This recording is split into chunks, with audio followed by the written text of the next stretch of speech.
heard my father, biological father, did not go to school, did not have a formal job. He had a wife and 12 children, and he worked so hard, and there was harmony, there was peace, there was grace. I don't know how he managed, I don't know how he survived, but I can tell you, when you fear God, when you are godly, when you are walking with the Lord, when you are in his presence and you're working hard, God will give you the grace. And there will be harmony, there will be peace, and whatever needs to happen is going to happen in the name of the Lord. Number 5 is the one who gives direction. The man who gives direction will attract the presence of God. I want to read verse 16 and 17. And the Lord commanded the man. God did not speak to the woman, he spoke to the man. And God commanded the man, you are free to eat from any tree in the garden, but you must not eat from the tree of the knowledge of good and evil. For when you eat of it, you will surely die. Now, the man who attracts the grace of God upon his life and in marriage is the one who gives direction. Now, God respects order. He made a man as the end of the family, as a president of his family, as a leader of his family, and he came to the man and gave him his word, gave instructions, gave direction. So it's now up to the man to teach the word to his wife, to give wisdom, wise counsel, to give direction to the wife and the family. So the man is expected to be the priest and the prophet of his family, one who is hearing from God and telling the family what God is saying and giving counsel and instruction. Did you know that women are not biologically wired and manufactured in the way to handle family finances and to handle child discipline? So when we have absent fathers, we will not bring headship, don't bring direction, don't bring leadership. Many times the children will go astray and the finances will go astray because the man has the anointing and the authority and the responsibility to handle family finances and to handle family child discipline. And so we are finding the one who attracts the grace of God upon his life and the family and the marriage is a man who gives direction, who will say to the wife, the Lord spoke to me. I have a vision for our marriage and the family.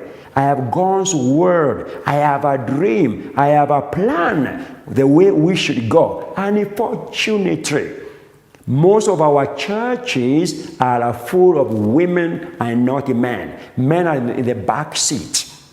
Men are a rare species. So our churches are run by women. You're going to prayer meetings. In the average, for every 4 women, there's 1 man. And prayer is warfare, is battle. And so when you allow women to go in the battle's front line, when men are behind, it's out of order. That's the word should not work. So prayer is warfare. Prayer is war. So we need to see men and women, men standing as prophets and priests and giving the word. Actually, what we give to teachers and Sunday school teachers to bring up our children is actually a parental responsibility, especially for the father, to bring up children in the ways of the Lord. So who is this man who attracts the grace of God? The favor of God is the one who gives direction, is the one who receives the one, and there's a lesson. We call it the principle of the first mention. The first time when God spoke to a family and gave instruction, he spoke to the man, because the man is the end. So the man shouldn't be a carrier of the mind of Christ. Shouldn't be having the word of the Lord. Shouldn't be the pastor of his family, because church begins at home. Charity begins at home. Now this is the man who attracts the grace of God upon his family and the favor of God. When you are young and growing, you could move in the village and can tell that home belongs to a Christian. It was cleaner, things were together, and you could see the tangible blessing of God, and the man took responsibility. And I'm calling back to our men to get back to a place of responsibility.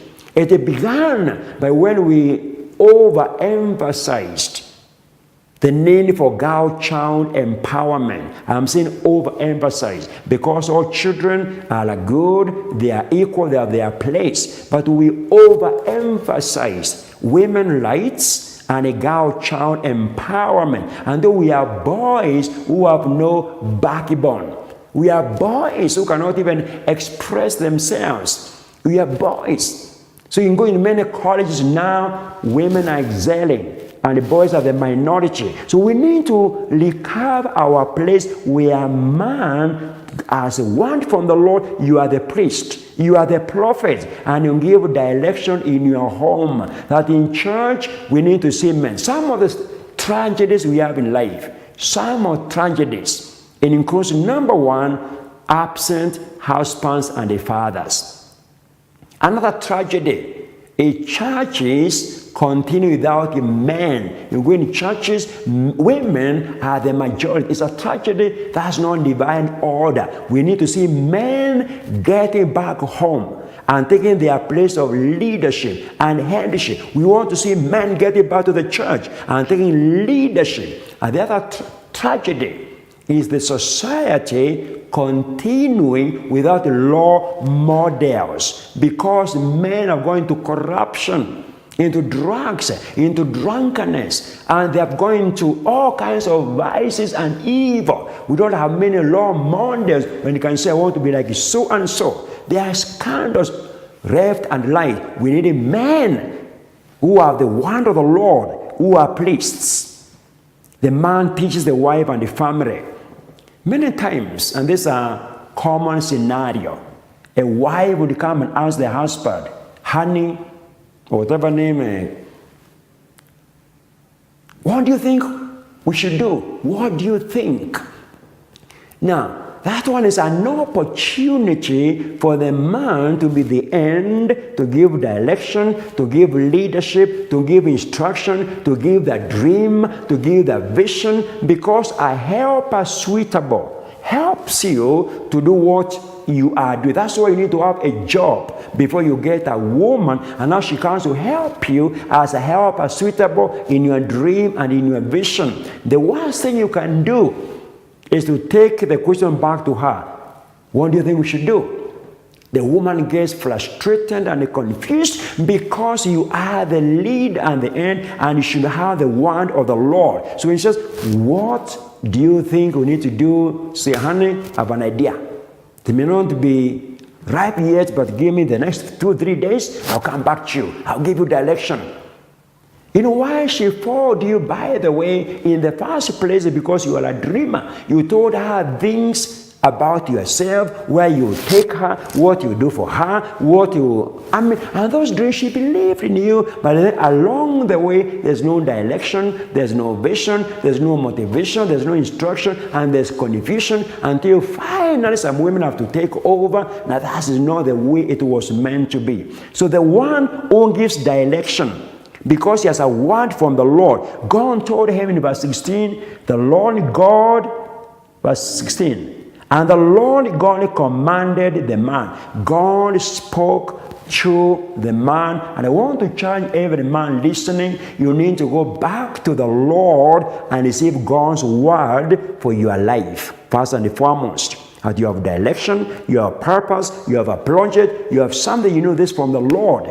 And then God's want for your marriage and your family, you can tell your wife and your children, this is a way. Walk therein. Hallelujah.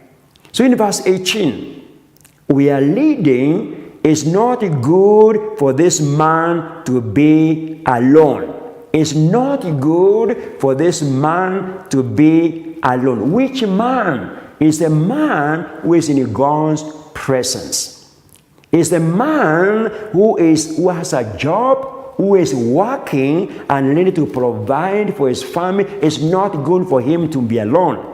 It's a man who is preparing to cultivate, to add value, to create, to maximize, and make the wife the best she can ever be. There are many men who are so insecure. When the wife wants to go to college or want to get a promotion, that becomes a problem. I've heard of people who are molesting their wives and being abusive because she earns a little bit more money, or she has gotten a promotion, or she wants to go to college and get another certificate. That's a man who is insecure, who should be alone, who does not qualify to get the grace of God. But the man who has the grace of God is in value addition. You make your wife better. You make her dress the best you can afford. You take her the best places you can have. Just add the value. This is your wife. It's part of you. It's like Jesus Christ saying, I have a wife. Her name is the church, the bride of Christ. And the Bible says God washes and cleanses and purifies and makes her beautiful. That's the responsibility of a man who is going to attract the grace of God in his life and in his marriage and see the blessings of God. That's a man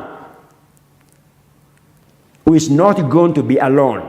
This is a man, Proverbs 18:22, who receives favor from the Lord. A man who guards and brings protection. A man who gives direction, who is a priest and a prophet, who is a leader and gives direction, physical direction, financial direction, spiritual direction. No confusion whatsoever, because we are in the image of God to make things happen. As I come towards the conclusion, I want to say, friends, because of the Lord's favor, because of God's grace over marriage, your marriage can survive and your marriage can succeed. I want to say that again. Because of God's favor, because of God's grace over your life, your marriage will survive. Your marriage will succeed. You can build a great marriage. And that's what I'll be picking on Tuesday. But I want to begin by telling you what a great marriage is all about. A great marriage is one in which, through mutual need satisfaction, couples will grow to their full potential, maximum opportunity to fulfill their God-given potential as a person. Every marriage is not an end in itself. It's a means to an end. It's a vehicle to serve God's purpose. And Joshua says, in Joshua 24 and verse 15, but as for me and in my household, we will serve the Lord. That's why God wants to give you grace in your marriage. That's why God is interested with the success of your marriage and your family, because it's a vehicle that God wants to use to serve His purpose. And that's what I'm saying. When God's favor is upon you, God's goodwill, God's support, God's mercies are upon your marriage, you stand a chance against all odds to survive, because God has a plan and a purpose. God has an interest in my marriage and in my family. As for me and my household, we will serve the Lord. That's why tonight you cannot give up. Doesn't matter what has happened in your marriage and your family, there's hope, Because God wants to give you grace for you to survive, for you to succeed, that you may serve His purpose, do His will. And I want to know, if God cannot use your marriage and your family, God will use others. So you better make yourself available. So never ever give up. So what are we saying tonight as we come to a close and as we pray? Is that he who finds a wife finds what is good and receives favor from the Lord. A wife is a good gift from the Lord. A good gift from the Lord. A good gift. And he who receives that gift from the Lord, in addition to that good gift called wife, it receives grace. It receives favor. So there's God's favor. There's God's grace upon a marriage and a family, which means God's approval, God's support, God's goodwill. So don't allow the devil to cheat you. It cannot work, it's going to work. And by the way, there are some men like the ones I am described who have made out their point, they have made out their mind by the grace of God. I'll be a good husband, I'll be a faithful husband, I'll be a good father, and I'll make a difference in my generation. There's always a remnant, and I want to invite you to join this remnant who are saying, I want to receive God's grace upon my marriage. I want to receive God's grace, because marriage is God's plan. It's not good for the man to be alone, because you find what is good, what is suitable, and the support from the Lord. But that man must be in the presence of God. So tonight, if you are not there, I want to invite you back to the Lord. Can you make Jesus your Lord and Savior? Can you make Jesus the Lord over your life and your family? Can you make Jesus the center both in your life and your family? When you are in the presence of God, then you receive the favor of God over your life and over your marriage. When you are working to provide, you are not a liability. You are not a parasite. You know, there's some men, God forbid, who are into drunkenness and drugs. So they are coming, taking everything from the woman, the djembe and the axe, and they are setting to drink. May God forbid, and may you be delivered in the name of Jesus, and start becoming a worker and a provider. Then you see the grace of God coming over your life and over your family. I mean, men who have been terrible problem to their families, stealing from their own family. I mean, the mom works so hard. By the time she comes home, the mbuzi has been sold. The ng'ombe has been sold. Now, that's not what God wants. It's a man who has a job, who is working to provide for his family, one who is working to care for the family, to guard and protect the family, and to give order, to give direction, to give an encouragement. Those are the people who attract the grace of God. I want to announce as I pray, because of the grace of God, doesn't matter how far it has gone, if you will turn to the Lord, if you are going to believe as I pray, your marriage can be healed. And men, I'm talking to men tonight, man, hear the word of the Lord and get back to the Lord. Get back to the place of endship. Get back to the place of leadership. Get back to the place of a provider and a protector and a priest and a prophet. And then you marvel to see the grace of God and the favor of God upon your life, upon your family. God's blessing your wife and blessing your children and blessing your marriage and your family for God's glory. And you can now say, welcome home. Feel at home. Charity begins at home. That's God's intention. That's God's intention, where we have godly fathers who are listening, godly families by the grace of God. I'll read the last time. Proverbs 18:22. He who finds a wife finds what is good and receives favor from the Lord. I want to pray with you. The favor of the Lord is available for that man who will get back to the presence of God. For that man who will work to provide for his family. For that man who will work to protect and to gird and to add a value to his wife and his family. For that man will hear God and give direction. Let's pray, shall we? Father, in the name of Jesus, you are the one who said it's not good for a man to be alone.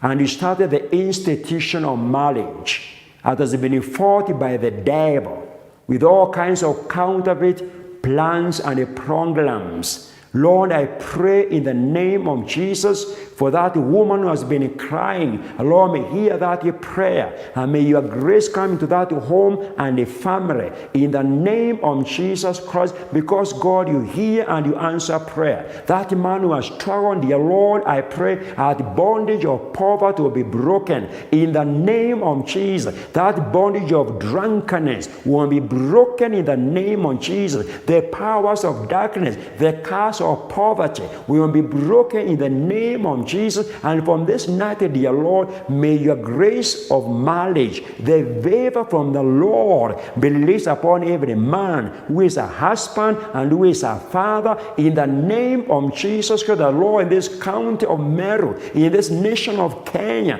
Lord, across the board, dear Father, I pray that the men will be men who will fear the Lord, like you said in Daniel, and the men who know their God. They will be strong and do exploits. I pray, Lord, I'm going to see men who know their God, who are taking their position at home, in church, in the community, bringing godly influence in the name of the Lord. And I want us tonight, you're one of them. If you allow the Lord to save you and to forgive you and to help you, you'll be that kind of a man who will be saying with Joshua, as for me and in my house, we will serve the Lord. For that's God's plan for your life, and plan for your marriage and the family is to know the Lord, to walk with the Lord, to add value to your wife and your family, serving the Lord. God, hear this prayer and enable your people for your glory, for I ask it in Jesus' name. Amen. If you're not born again, if you're not saved, this favor and grace comes from the Lord. Every good and a perfect gift comes from the Lord. And you can make this prayer with me. Lord Jesus, I confess my sin. I ask you to forgive me. Set me free from every bondage. And may you give me grace over my life and my family. Bless me and make me a blessing. I say no to sin. I say yes to Jesus. Amen. If you just pray that prayer, your sins are forgiven. You are a child of God. Identify yourself with other believers and find a good church where the word of God is taught, and a good pastor who will take good care of you. But if you have no church, if you have no pastor, we are a deliverance church in Meru Tv. We are a great family where our God reigns. We welcome you every Sunday from 10 a.m. We'll receive you into the family, and it will be a blessing to you. Every weekday, our offices are open. You're welcome. But if you have a good church and a good pastor, be faithful to your pastor. Be faithful to your church. Support your church, and you will be blessed. But if you miss a family, we welcome you gladly at the Deliverance Church, Meru Tv. I would love to be your pastor and your spiritual father in the name of the Lord.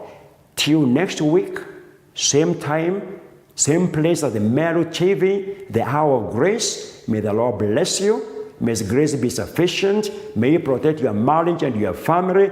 May you find the grace of marriage for your mind to survive and to succeed in all the storms we are going through. I declare you are blessed, and so shall it be, in the name of the Father, the Son, and the Holy Spirit. Amen.